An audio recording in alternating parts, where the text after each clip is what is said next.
Pernahkah kalian penasaran dengan makhluk yang pertama kali diciptakan oleh Allah Subhanahu wa Ta'ala? Bukan Adam dan Hawa, bukan langit dan bumi, bukan pula malaikat. Siapakah dia?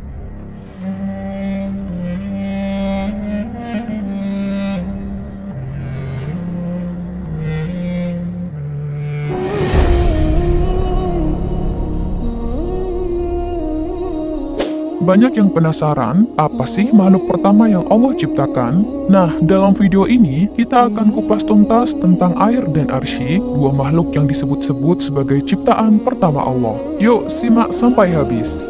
Sebelum kita masuk ke dalil-dalilnya, kita perlu tahu dulu bahwa dalam Islam ada beberapa pendapat tentang makhluk pertama yang Allah ciptakan. Ada yang bilang air, ada yang bilang arsy, dan ada juga yang bilang pena atau al-qalam. Tapi kali ini kita fokus ke air dan arsy dulu ya. Arsy adalah singgasana Allah yang sangat besar dan agung. Hal ini telah dijelaskan di dalam Al-Quran. Allah Subhanahu wa Ta'ala berfirman, "Katakanlah, siapakah yang empunya langit yang 7 dan yang empunya arsy yang besar?" Quran Surat Al-Mu'minun ayat 86. Nah, makhluk pertama yang Allah ciptakan adalah air dan arsy, sebagaimana yang telah dijelaskan Allah dalam Al-Quran. Allah Subhanahu wa Ta'ala berfirman, "Dan dialah yang menciptakan langit dan bumi dalam 6 masa, dan adalah arsinya sebelum itu di atas air." Quran Surat Hud ayat 7. Ayat ini menunjukkan bahwa sebelum langit dan bumi diciptakan, arsy Allah sudah ada di atas air. Jadi ini mengisyaratkan bahwa air dan arsy adalah makhluk yang sudah ada sebelum penciptaan langit dan bumi. Ada beberapa hadis yang mendukung hal ini. Rasulullah Shallallahu Alaihi Wasallam bersabda, "Sesungguhnya air diciptakan sebelum arsy." Hadis riwayat Ahmad dan At-Tirmizi. Dari Abu Razin Al-Uqaili, Rasulullah Shallallahu Alaihi Wasallam bersabda, "Dialah Allah yang tidak ada sesuatu pun selain Dia, sedangkan arsinya di atas air." Hadis riwayat Bukhari. Para ulama juga banyak yang membahas tentang hal ini. Misalnya, Syekh Muhammad bin Abdul Wahab menjelaskan bahwa air dan arsy adalah makhluk pertama yang diciptakan Allah sebelum langit dan bumi. Ibnu Hajar al-Asqalani juga mengompromikan berbagai hadis dan menyimpulkan bahwa air diciptakan terlebih dahulu, kemudian arsy, dan setelah itu pena. Air menjadi dasar dari segala kehidupan. Allah Subhanahu wa Ta'ala berfirman, "Dan kami jadikan segala sesuatu yang hidup berasal dari air. Maka mengapa mereka tidak beriman?" Quran Surat Al-Anbiya ayat 30. Jadi, air adalah elemen penting dalam penciptaan alam semesta. Penciptaan air dan arsy ini menunjukkan tentang kebesaran dan kekuasaan Allah. Arsy yang begitu besar menunjukkan betapa agungnya Allah, sedangkan air yang menjadi sumber kehidupan menunjukkan kasih sayang Allah kepada makhluknya. Kita harus selalu bersyukur atas nikmat yang Allah berikan dan selalu mengingat kebesarannya. Jadi, dari dalil-dalil yang ada, kita bisa simpulkan bahwa air dan arsy adalah makhluk pertama yang Allah ciptakan. Ini menunjukkan betapa besar kekuasaan Allah dalam menciptakan segala sesuatu dari ketiadaan. Kemudian kita akan lanjut kepada pena. Apakah pena juga merupakan makhluk pertama yang Allah ciptakan?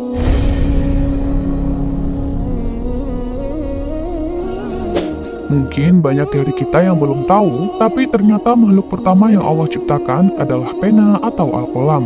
Meski ada perbedaan pendapat dari kalangan ulama, dan itu adalah hal yang wajar. Ada yang berpendapat kalau air dan arsy dulu sebelum pena, ada yang berpendapat pena dulu sebelum air dan arsy, namun juga ada yang berpendapat bahwa air, arsy, dan pena diciptakan secara bersamaan. Wallahu alam, menurut teman-teman semuanya bagaimana? Coba tuliskan pendapat kalian di kolom komentar. Nah, kali ini kita akan berfokus ke pena, makhluk Allah yang pertama diciptakan. Hal ini didukung oleh beberapa riwayat hadis. Rasulullah SAW bersabda, "Sesungguhnya makhluk yang pertama kali Allah ciptakan adalah al-qalam. Kemudian Allah berfirman kepadanya, 'Tulislah.' Maka pena itu menulis segala sesuatu yang akan terjadi hingga hari kiamat." Hadis riwayat Ahmad dan At-Tirmizi. Setelah Allah menciptakan pena, Allah memerintahkannya untuk menulis segala sesuatu yang akan terjadi. Jadi bisa dibilang pena ini punya peran penting banget dalam penciptaan dan takdir. Semua kejadian dari yang sudah terjadi, sedang terjadi, hingga yang akan terjadi, semuanya ditulis oleh pena ini. Dalam kitab tafsir Al-Qummi dari Imam Ja'far Al-Sadiq, disebutkan bahwa makhluk pertama yang Allah ciptakan adalah pena. Imam Ja'far berkata, makhluk yang pertama kali diciptakan Allah adalah pena. Lalu dia berkata kepadanya, tulislah, maka pena itu menulis apa yang sudah lewat dan yang ada sekarang hingga hari kiamat. Hal ini diperkuat oleh salah satu riwayat hadis, Rasulullah SAW bersabda, sesungguhnya yang pertama kali Allah ciptakan adalah pena. Lalu Allah berfirman kepadanya, tulislah. Maka pena itu bertanya, apa yang harus aku tulis? Allah berfirman, tulislah takdir segala sesuatu yang akan terjadi. Hadis riwayat Ahmad. Selain itu, dalam kitab Bihar Al-Anwar juga disebutkan bahwa cahaya Nabi Muhammad SAW adalah makhluk pertama yang diciptakan. Namun mayoritas ulama berpendapat bahwa pena adalah makhluk pertama yang Allah ciptakan. Kita juga bisa merujuk pada beberapa sumber kitab dan dalil dalam kitab tafsir Ibnu Katsir yang menjelaskan tentang surah Al-Qalam. Allah SWT berfirman, demi pena dan apa yang mereka tulis. Quran Surat Al-Qalam ayat 1. Dari ayat barusan, Ibnu Katsir menjelaskan dalam tafsirnya bahwa yang pertama kali diciptakan oleh Allah adalah pena. Kemudian Allah memerintahkannya untuk menulis takdir segala sesuatu. Kenapa sih Allah menciptakan pena dan memerintahkannya untuk menulis takdir? Salah satu hikmahnya adalah agar kita sebagai manusia bisa memahami bahwa segala sesuatu yang terjadi di dunia ini sudah ditetapkan oleh Allah. Ini mengajarkan kita untuk selalu berserah diri dan tawakal kepadanya. Selain itu, dengan adanya catatan takdir, kita juga diingatkan untuk selalu berbuat baik dan menjauhi keburukan. Jadi teman-teman, dari sini kita bisa belajar bahwa pena punya peran yang sangat penting dalam penciptaan dan takdir. Allah menciptakan pena sebagai makhluk dan memerintahkannya untuk menulis segala sesuatu yang akan terjadi. Ini menunjukkan betapa pentingnya ilmu dan pengetahuan dalam Islam karena semuanya dimulai dengan tulisan. Meskipun ada beberapa pandangan mengenai makhluk ciptaan pertama Allah, antara air, arsy, dan pena, serta masing-masing memiliki dalil dan riwayat yang mendukungnya. Yang jelas, semua makhluk ciptaan Allah memiliki peran dan hikmah yang luar biasa dalam penciptaan alam semesta ini. Nah, terus siapa sih makhluk berikutnya yang Allah ciptakan setelah penciptaan air, arsy, dan pena?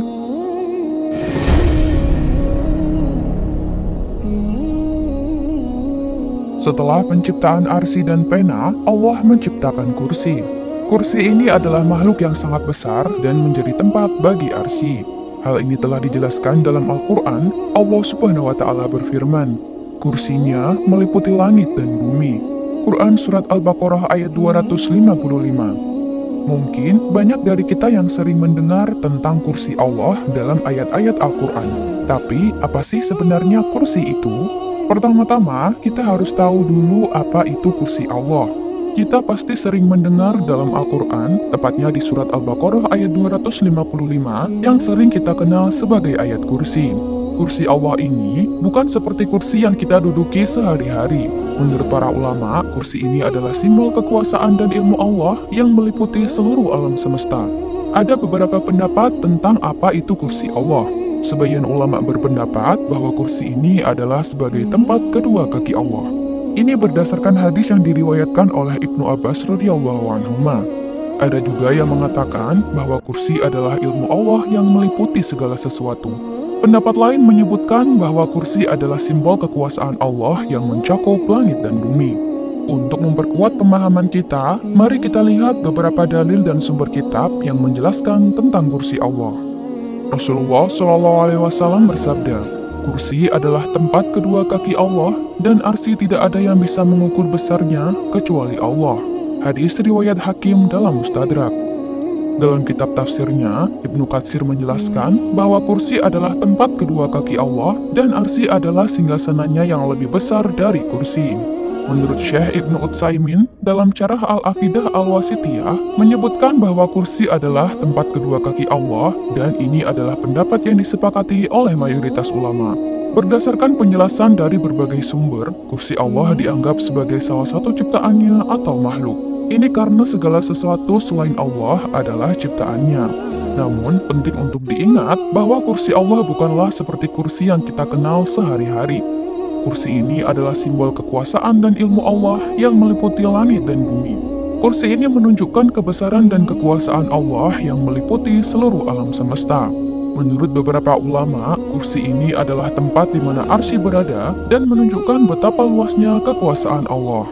Jadi, meskipun kursi Allah adalah makhluk, ia memiliki makna yang sangat mendalam dan melambangkan kebesaran serta kekuasaan Allah yang tak terbatas.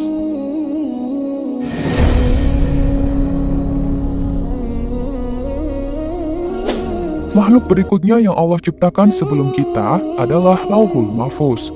Apa sih Lauhul Mahfuz itu? Dan bagaimana proses Allah menciptakannya? Yuk kita simak bareng-bareng. Lauhul Mahfuz adalah tempat di mana segala sesuatu yang terjadi di alam semesta ini telah tertulis. Mulai dari penciptaan langit dan bumi, takdir setiap makhluk, hingga kejadian-kejadian besar dan kecil, semuanya ada di Lauhul Mahfuz. Allah SWT berfirman, "Bahkan yang didustakan itu ialah Al-Quran yang mulia, yang tersimpan dalam tempat yang terjaga Lauhul Mahfuz." Quran Surat Buruj ayat 21-22. Lauhul Mahfuz memiliki beberapa sifat yang unik. Salah satunya adalah tidak ada yang tertinggal atau terlupakan. Semua kejadian, baik besar maupun kecil, semuanya tercatat di dalamnya. Apa yang tertulis di Lauhul Mahfuz tidak bisa diubah oleh siapapun, mulai dari penciptaan alam semesta hingga takdir setiap individu. Menurut beberapa riwayat, Lauhul Mahfuz memiliki bentuk yang sangat istimewa. Ibnu Katsir dalam tafsirnya menjelaskan bahwa Lauhul Mahfuz adalah lembaran dari mutiara putih, panjangnya sama dengan jarak antara bumi dan langit, dan lebarnya sama dengan jarak antara timur dan barat. Kedua sisinya dari mutiara dan yakut, dan sampulnya dari yakut merah. Penanya dari cahaya, dan kalamnya telah tertulis di Arasy. Ada juga riwayat yang menyebutkan bahwa Lauhul Mahfuz berada di kening malaikat Israfil dan terpelihara dari segala bentuk pengurangan, penambahan, perubahan, dan penyimpangan. Lauhul Mahfuz adalah bukti kekuasaan Allah yang maha besar. Segala sesuatu yang terjadi di dunia ini sudah tertulis di sana. Dengan memahami ini, kita bisa lebih yakin bahwa segala sesuatu yang terjadi dalam hidup kita sudah diatur oleh Allah dengan sebaik-baiknya. Ini bisa menjadi pengingat untuk selalu bersabar dan tawakal dalam menghadapi segala ujian hidup.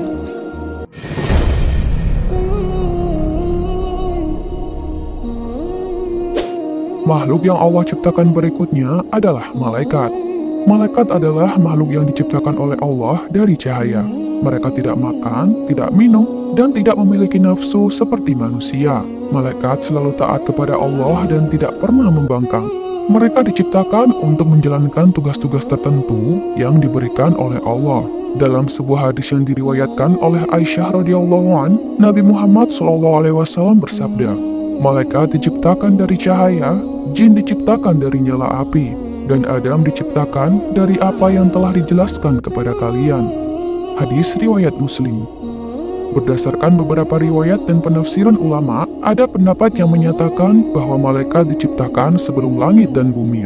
Dalam sebuah hadis yang diriwayatkan oleh Imam Ahmad, Rasulullah SAW bersabda, "Allah menciptakan tanah pada hari Sabtu, gunung-gunung pada hari Ahad, pepohonan pada hari Senin, hal-hal yang tidak disukai pada hari Selasa, cahaya pada hari Rabu, hewan-hewan pada hari Kamis, dan Adam pada hari Jumat setelah asar, di akhir penciptaan, pada akhir jam di antara waktu asar dan malam." Hadis riwayat Muslim.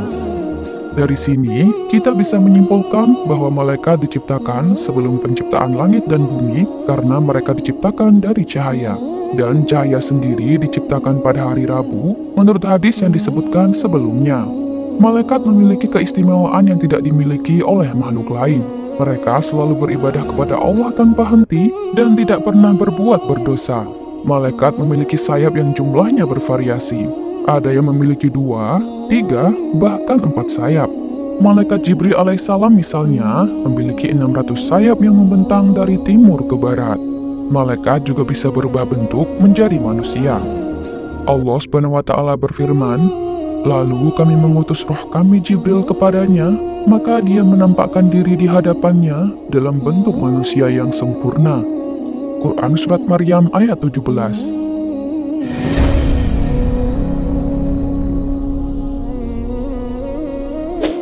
Makhluk berikutnya adalah langit dan bumi. Penasaran gak sih bagaimana proses Allah menciptakan langit dan bumi ini? Yuk kita simak bareng-bareng. Allah menciptakan langit dan bumi dalam 6 hari. Hal ini telah disebutkan dalam beberapa ayat Al-Quran.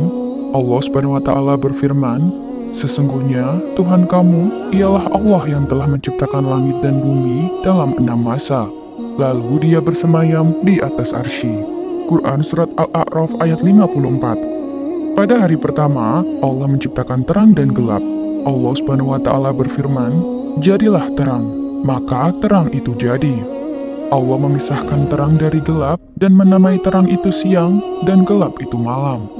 Quran Surat Al-Baqarah ayat 117. Pada hari kedua, Allah menciptakan cakrawala untuk memisahkan air yang ada di bawah cakrawala dari air yang ada di atasnya. Cakrawala ini disebut langit.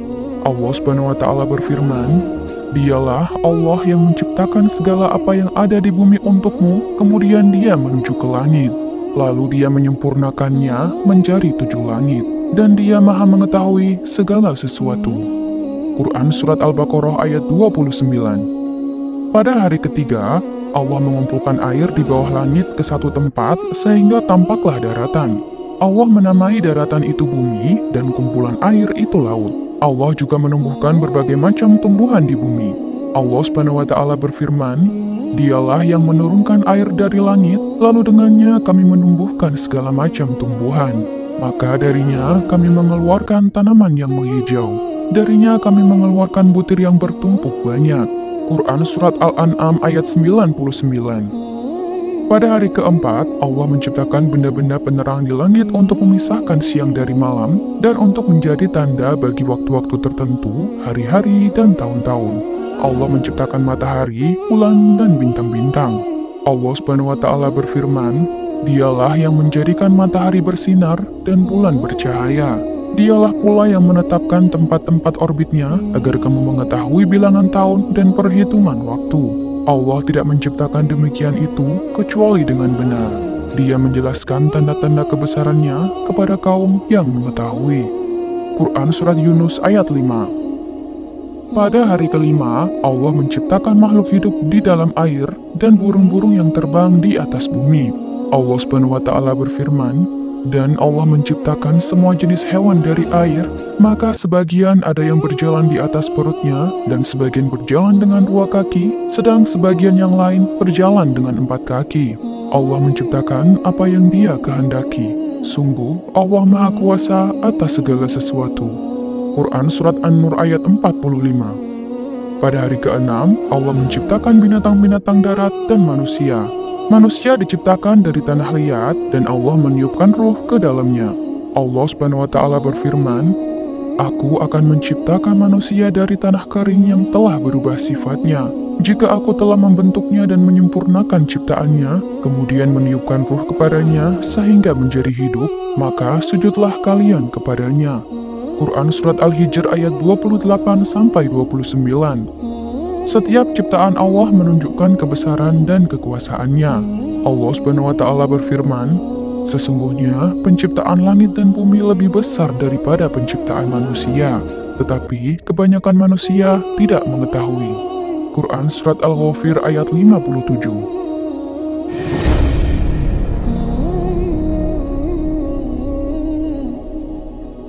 Makhluk berikutnya yang Allah ciptakan sebelum manusia adalah jin. Allah SWT menciptakan jin dari api yang sangat panas. Ini disebutkan dalam beberapa ayat Al-Quran. Allah SWT berfirman, "Dan kami telah menciptakan jin sebelum Adam dari api yang sangat panas." Quran Surat Al-Hijr ayat 27. Allah SWT juga berfirman, "Dan Dia menciptakan jin dari nyala api." Quran Surat Ar-Rahman ayat 15. Sebelum manusia diciptakan, Allah lebih dulu menciptakan jin. Hal ini telah dijelaskan di dalam Al-Quran. Allah SWT berfirman, "Dan sesungguhnya kami telah menciptakan manusia Adam dari tanah liat kering yang berasal dari lumpur hitam yang diberi bentuk. Dan kami telah menciptakan jin sebelum Adam dari api yang sangat panas." Quran Surat Al-Hijr ayat 26-27. Jin hidup di alam yang berbeda dengan manusia dan tidak bisa dilihat oleh mata manusia. Allah SWT berfirman, Sesungguhnya, ia, iblis dan pengikut-pengikutnya melihat kamu dari suatu tempat yang kamu tidak bisa melihat mereka. Quran Surat Al-A'raf ayat 27. Allah menciptakan jin dengan tujuan yang sama seperti manusia, yaitu untuk beribadah kepadanya.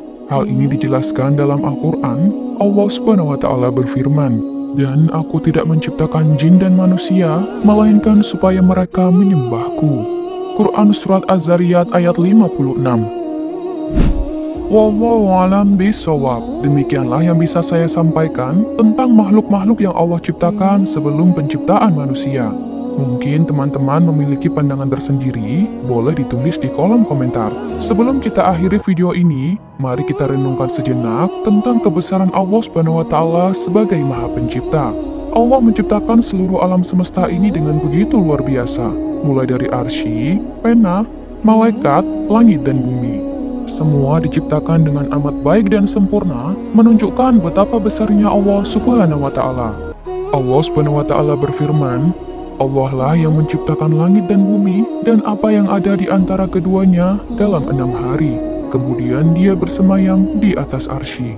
Tidak ada bagi kamu selain daripadanya seorang penolong pun dan tidak pula seorang pemberi syafaat. Maka, apakah kamu tidak memperhatikan?" Quran Surat As-Sajdah ayat 4.